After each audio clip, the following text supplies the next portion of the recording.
Morning po. Tayo pinagpapatubig ng kalamansi.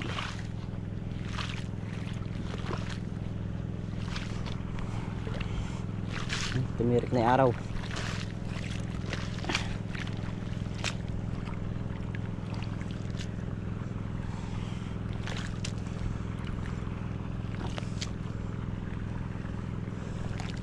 Ngayon nga po palang napitas na sitaw kahapon is 80 pesos yung isang tali niya, yung 100 niya.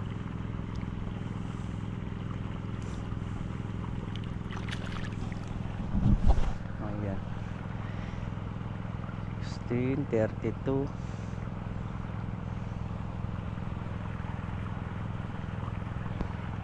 80. Naka 700 pieces po kahapon. Oo,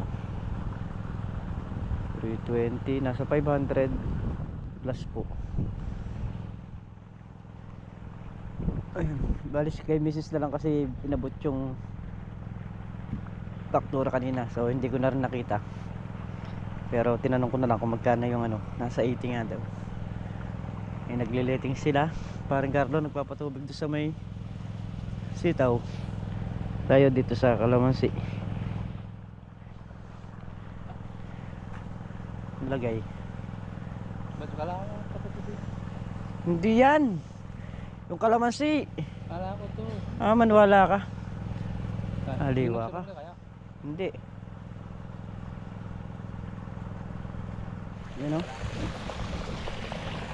Sarap magtatrabaho pagka ganyan lang yung ano, panahon.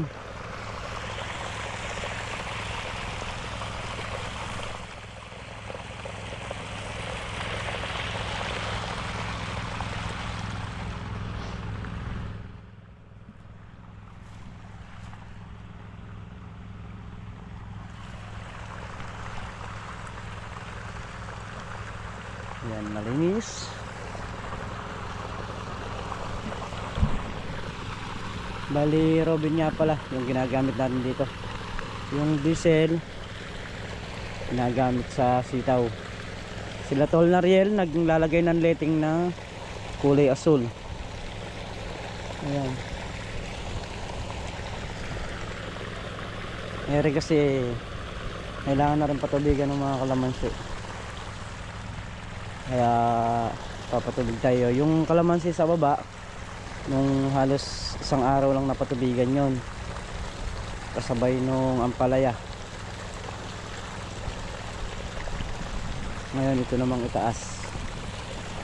Kukunin ko lang tong lugar na nandito na to, tapos yung diesel pwedeng iharap doon sa dulo uli kapag gano'n naman. Pagka nangyari sa ano, sa sitaw magpatubig. Hali, nakaka 5 days na tayo dito. Kakabila na ulit natin dahil sad-sad na ang ating tubig.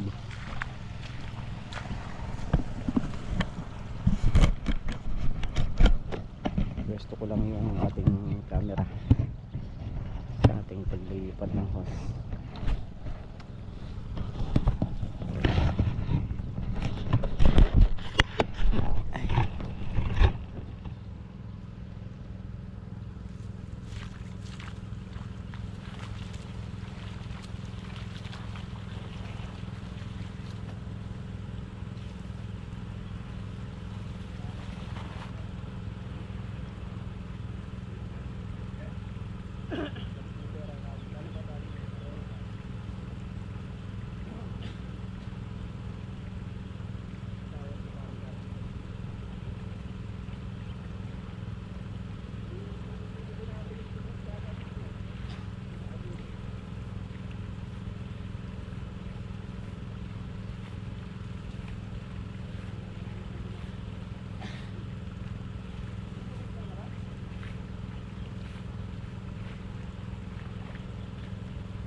Marami na tayo.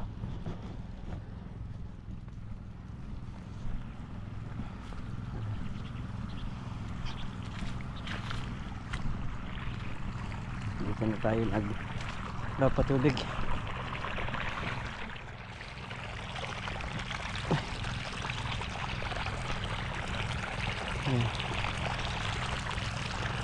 Tingnan natin maganda yung panahon, makalimlim.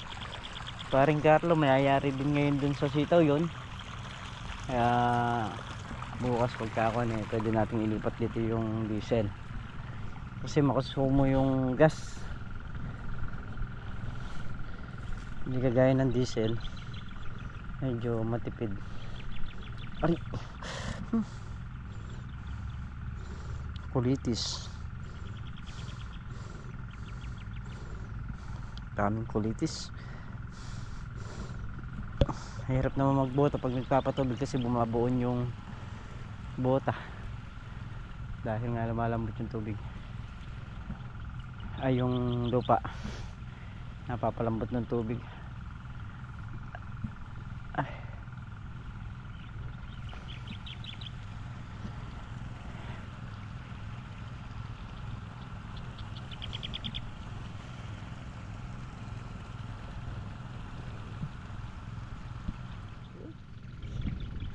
Isa, dalawa, tatlo, apat, lima, anim, pito, walo, siyam, 10, 11, 12 dayos pa mga katraps.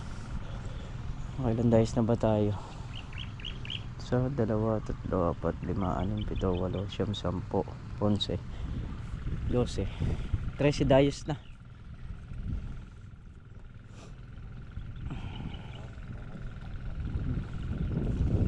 Pag ganito na kalalaki sa loob ng 1 taon at kalahati pwede mo nang pabungahin. Pero ang talagang pagpapabunga niyan 2 taon para lahat pare-parehas. May lumaki man ng kalamansi bagya lang talaga sila. Magkakuha naman yan magpaparehas naman yan.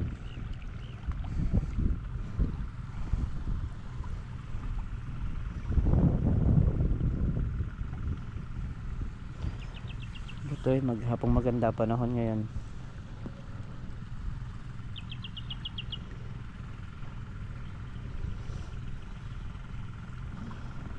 Hindi mainit. Mamaya kain na rin tayo tanghalian yan. Ito nga pala bali nandito lang sa kalahati kasi nga mataas yung lugar na yon, kaya hanggang kalahati lang tayo. Yung Voltron naman pag ginamit doon pababa naman dito.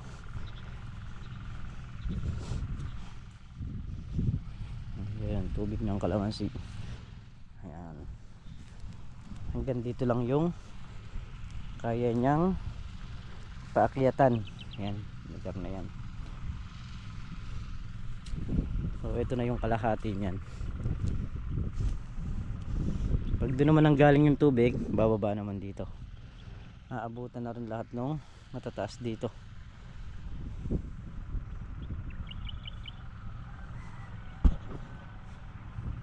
Ngayon yung nabagsakan ng balag, tops.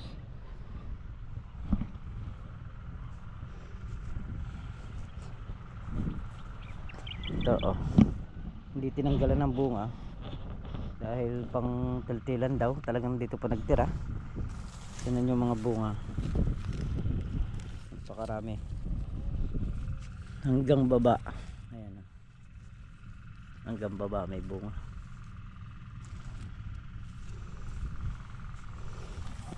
Ayan kapal. Yan mga katraps, itong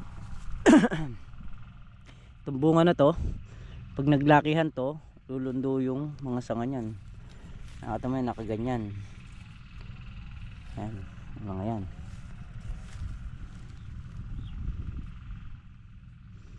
Ito naman pagka ganito na yung edad ng kalamansi, pwede ka na ulit magpa bulaklak.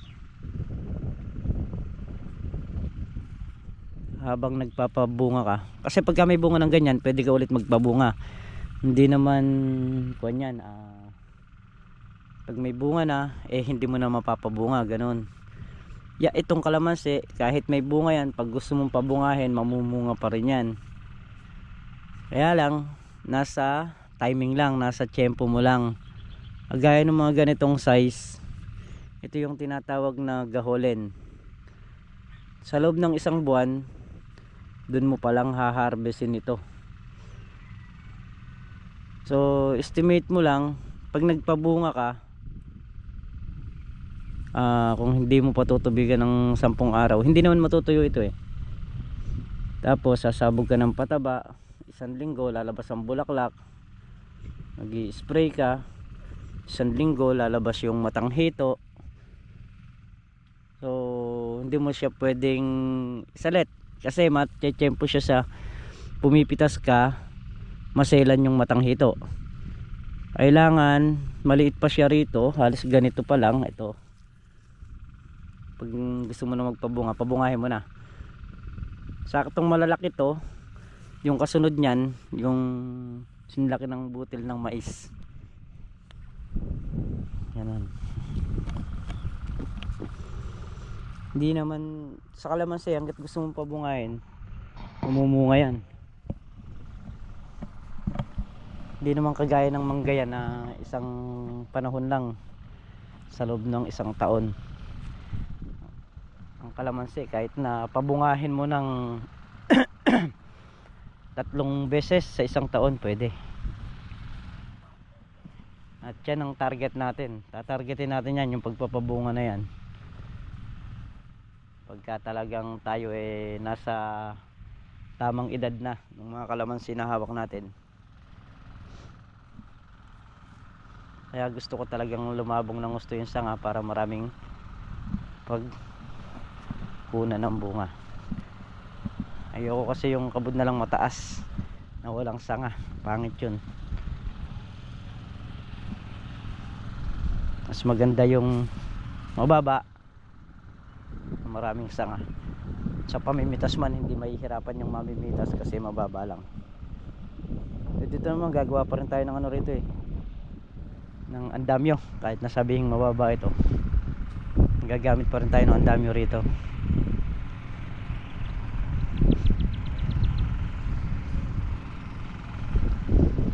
Yung andamyo na yon, gagawin na lang natin, kaya naman natin gumawa nun.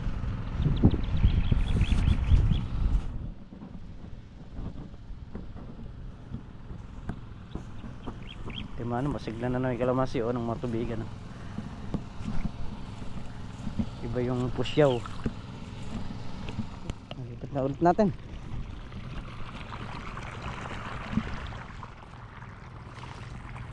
Parang Carlo daw, 4 na dayos na lang yung kanya ron. At pwede nating ilipat mamaya yun.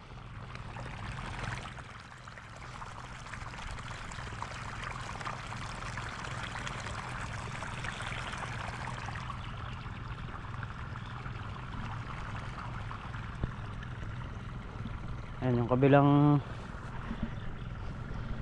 kahanggan natin dito. Nagbakod na rin sila. Naglagay na rin sila ng mga poste.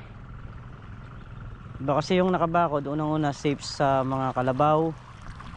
Ang ibang kalabaw na nakakawala kasi pagka balag yung tanim mo, talagang delikado. Pag nasuot sa loob yun, hindi alam paano lalabas, takbo lang ng takbo.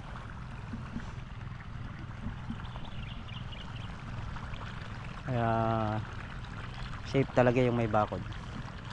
Saka kahit saan, unang-una, hindi sila basta-basta papasok kasi nakita nila kung nakabakod na yung lugar mo. Ay, dito naman sa may lugar na nakuhanan ng lupa na to, safe naman yung mga halaman sa mga hayop kasi wala namang nagkakalabaw dito. Ang nagkakalabaw dito, mga nag-aararo, yun, mga pinapanakati pa nila yung kanilang mga kalabaw. Hindi kagaya sa iba na sosoga lang, yun, delikadong makawala talaga.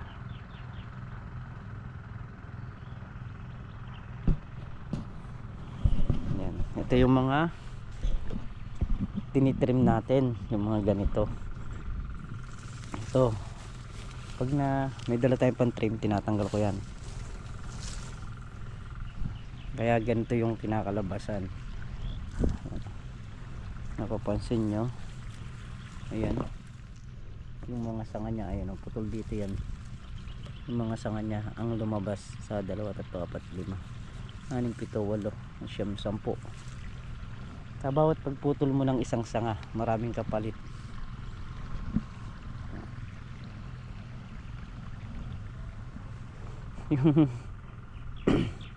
yung yung katabi natin, so halos buwan lang yung ano pagitan namin.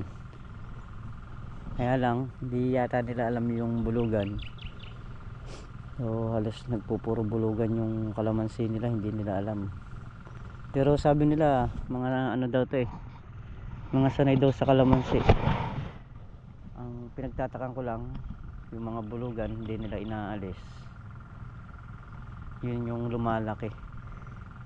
Syempre sa kalamansi naman, alam nyo mga katrops, lalo na ako, hindi naman magtatanong sa akin, hindi ko naman basta basta sinasabi, dahil mamaya mapahamak pa.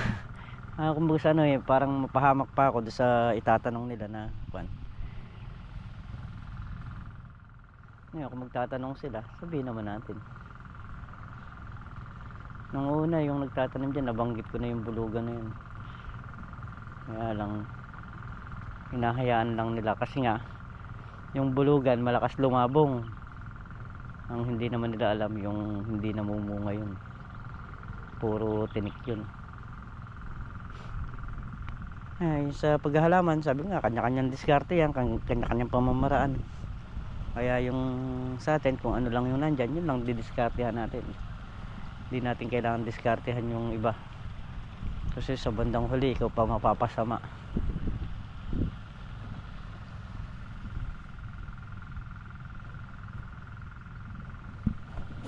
Yan, punta lang tayo dito sa may sitaw. Kung matatapos na si paring Carlo dito sa kanyang pinapatuwigan, ihaharap ko na rito sa talong yon. So lilipat lang natin nung ating hose.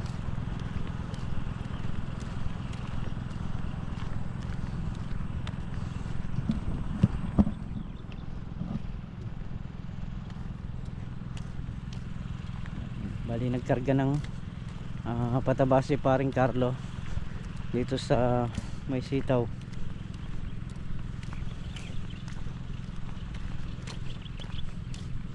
Yung binili nating Yarabasa, yun yung ginamit ni paring Carlo ito sa may sitaw. Ayan, doon siya nagtatanong nga pala sa akin ng Yarabasa. Nabili ko siya ng 1.9 ang isang bulto. Hindi ko nga pala napakita sa vlog na kung yun, kung magkano natin nabili.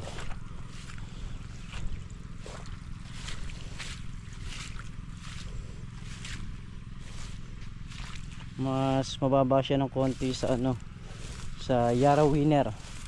Yara Winner nasa 2,000 plus 2,400 ang Yara Winner. So yung Yarabasa naman ginagamit ito pagka may bunga na yung halaman. Tatapos na pre, isa na lang. Sige, harap ko na rito. Iharap ko na rito.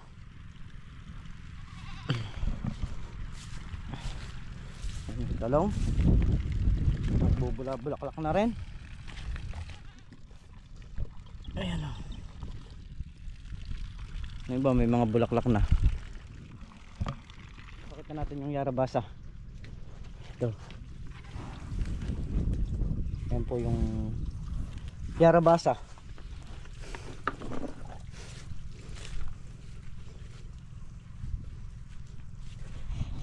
Tapos na magpatubig si paring Carlo. Yung tira sabog ko na sa talong na. Lipat na natin sa talong yung tubig. Ano yung tubig?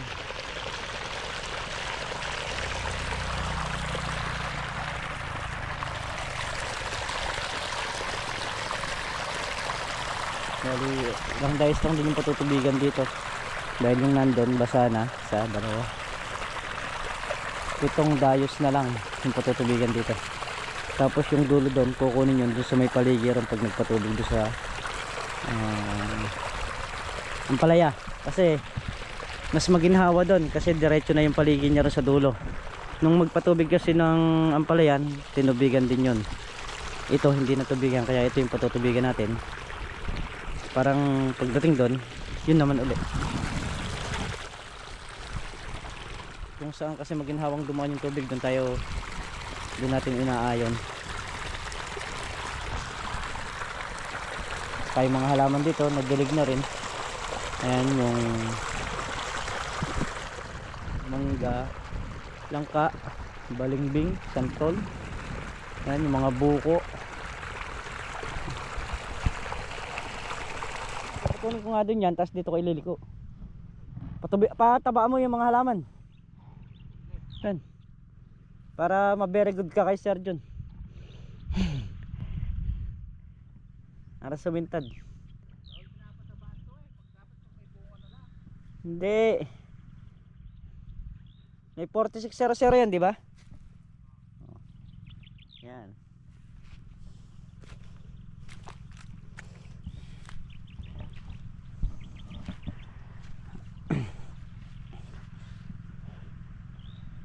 Lahat ng halaman na basa, sabugan mo na.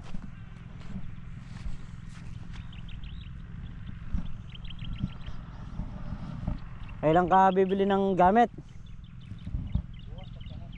Kaninong kulong-kulong gagamitin natin? Kanino nga? So yan, bukas daw si paring Carlo po mangangambas muna. Papunta ron, kakambasin muna namin. Tapos yung pabalik, pag nalaman namin kung saan mababa, doon tayo kukuha.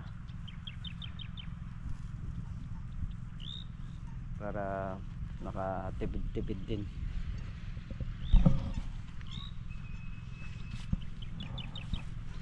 Yung sa ano niya, sa bubong. Yun yung kakambasin bukas. Siyempre yung pera pinagkakasya lang, kaya kung kayang magtipid o kayang makatipid sa mga materyales, yung materyales na mababa, hindi yung materyales na palpak, yung mababa lang, kung saan tayo makakamura, doon tayo kukuha. Tutulungan ko nga si paring Carlo bukas. Siguro ano na yan, makapananghali pre. Nakapananghali na kami titingin bukas ng maga kasi puro patubig muna. Pag nayari na namin patubigan to, saka yung sa kalamansi ron sa may taas, ayun, pwede na nun. Makalawa naman kasi patubig na naman itong kalamansi sa baba.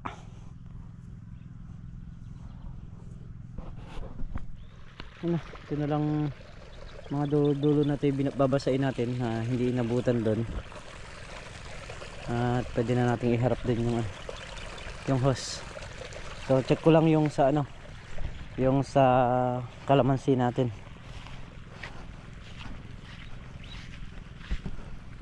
Puntahan ko muna ito.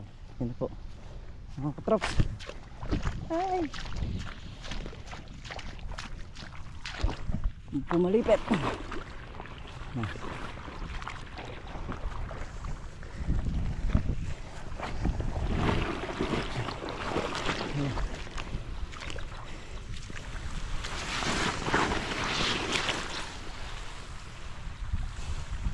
Punta na rito sa dulo.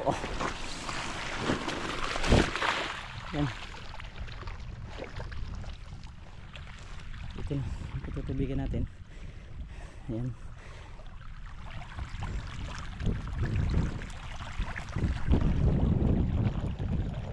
Nandun, natubigan na lahat yun.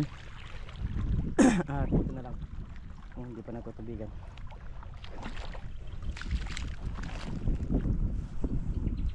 Patay ng pandugtong doon. Pero basa na rin yan. Ayan, 1, 2, 3, 4, 5, 6 sana yan. Dito na lang. Ayan. Tatlong dice na lang doon sa may dulo. Doon na rin nakaharap yun. Tapos pag nangyari yun, ito na lang ilang puno na to. Tapos okay na. Tapos na puno. Bali ngayon ang nayaring patubigan, yung sitaw, iring talong, tapos yung kalamansi sa taas. Yung kalamansi sa taas po hindi pa ho nangyari yun. Yung palang pong banda rito yung nangyari nun. Dahil nga medyo malakas sa gas, tinagana rin natin. At bukas naman po itong diesel, yun naman po yung maitututok doon. Malaking tulong din yung Robin doon sa may bungad na to.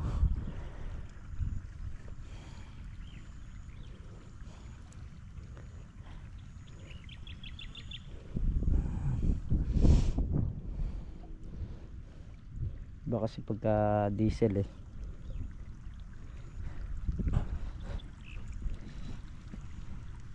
Okay. Finish the game. Patayin ko lang yung makina. Tapos na tayo magpatubig dito sa mga talong. May ibang kalamansi rito, natubigan na rin sa katas ng makina, ay nung hose.